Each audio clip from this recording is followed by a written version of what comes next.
have two ways of pursuing that. So this is doctrine of two truths, right? And doctrine of two truths is universal, right? It's universal. You can always, it's like you can always. I have to say that mind and body at the end is the same thing. Okay, and but you cannot separate them.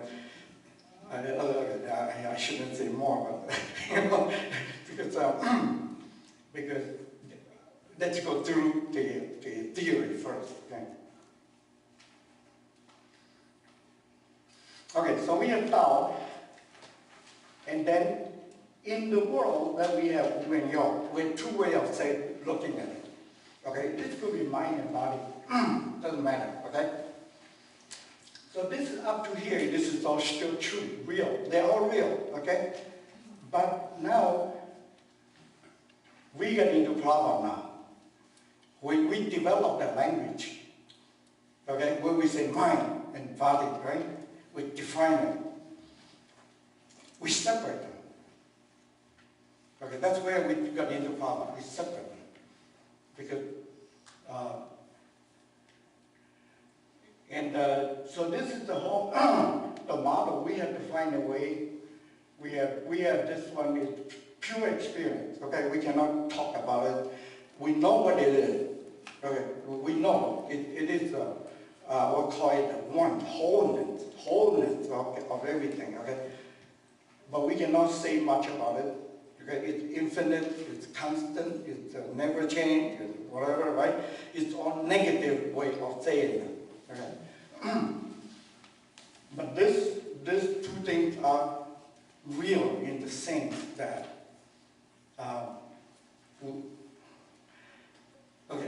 In the sense that we can have a way to know this real thing in terms of our language, our language. Okay, I'll show you the.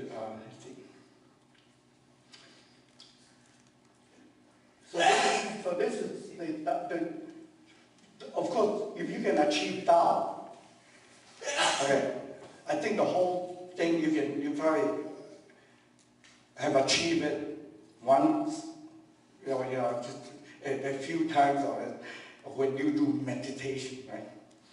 You achieve it. But after it, you cannot tell anybody. You cannot tell. You don't know how to describe it. But the next best thing is to show Wu and Yo, and they have to be also gentleness and wholeness. Okay? Mind has to be whole mind. And I'll show you what is the whole mind. And the body has to be whole body instead of body and mind. Okay? They have to be whole. Because one of the rules for something that to be real, it has to be changeless and it has to be whole. Okay? And then the next best thing is we use object. That's the only tool we have. Okay? So we try to solve a problem, but our tool give us the problem. Give us more problem, right? When you go to see a doctor, you feel okay, you go to this doctor, but you come back sick, right? Because the tool is wrong. So that's the same thing. So we have the tool we use to solve the problem is the problem. But we have to overcome it, right? We have to overcome it. I think we know how to overcome it. Okay. And I think you see, I am a theorist, right? I'm a theoretician. So and people, I mean, many people here do meditation. You practice. You have the empirical data. You have the empirical data. And I'm already up here. Anyway. Okay, so what we have to do is that we have to say conventional. Those are two real things. But then we have to say mind and body, okay? Wu and Yo. And then we know they have interaction, right? And but it's always hard to understand what is the interaction. You can spend all your life to try to understand the interaction, Okay, you guys still will not get it, but now we have two things that are separate, independent, and they interact, and they give you two other things that's changeless. That is the whole. Okay, that never changes. That's the real thing. Okay? So now you go to high school science. Just a minute. Okay, let me get this on. I'm going to introduce, just interaction theory. A interact with B, right? You end up with another A and B, they don't interact. That means they are eternal. They don't change, right? Now, when I'm going to put this into 3 levels, right?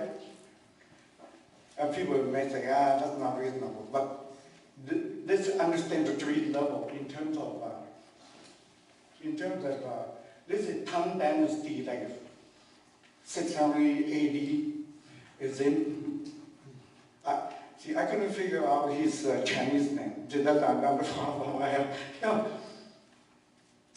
Right? Everybody start at the bottom, right? Say, mountain is mountain, water is water, right? And then you start to say, hey, there are interactions, right? They're not quite right? Then you start to say, no, they are not, right? But then at the end you say, they are, right? Water is water, mountain is mountain. But that mountain has water, okay? The water has mountain. And also at the end, actually, what happened is in Tao level is mountain is not different from water. And this is in the Heart Sutra, right? Right? So that's what, at the end, you say, they're the same, right? Okay, and he didn't say that. I put this on him, so he didn't.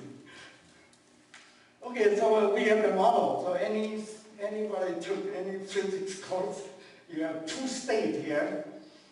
They interact. They go to another 2 states. They have no interaction. Okay, so that's the rule. No interaction here. Okay. And if you go through mathematics, this is what you get. Right? The first one is they become. It's called superposition of, say, mountain and water, right? They're mixed. The real body is body plus mind. Real mind is mind plus body. Okay? So that's the equation. And it's called superposition. And if you read quantum mechanics, they will say, why do they call that superposition? The reason is, because we don't understand it, we give it a name.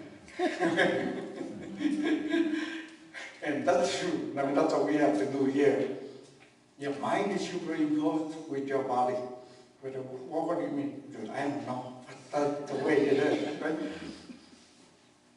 Now, if this one is too complicated, just look at this one. This is this, okay? This is the Wu and Yo, and this is the real Wu and Yo. Okay, and I call this a reality vector. They are vectors, okay? That means, they are somewhere there. This is our mind. Our mind think of this only. Our language, our mind, right? This is the space, I call it, our knowledge space is this. And the reality is off, right? And so now from here, what you have to do is, you cannot change the reality, right? But you can change your mind.